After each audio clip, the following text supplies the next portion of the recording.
You can handle this next part of your Kentucky tenancy with a phone call and a hope, or you can put it on paper and be able to prove it later.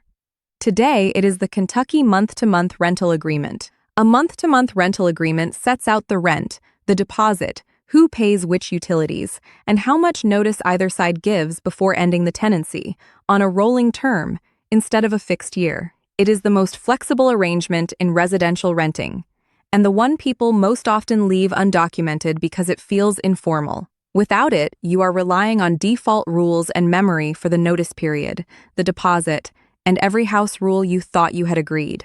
And this matters more than people expect. The notice periods, the deadlines, and the wording that count are set by Kentucky law, not by a generic national template. The version on our site is built for Kentucky, and the page walks you through the Kentucky rules that apply to it. Type your details straight into the form, and it builds the PDF for you, correctly formatted and ready to keep as your record copy. Free, no sign-up. Like this video if it saved you a headache. Subscribe for more free landlord and tenant forms, and come get this one at tenantscreeningbackgroundcheck.com.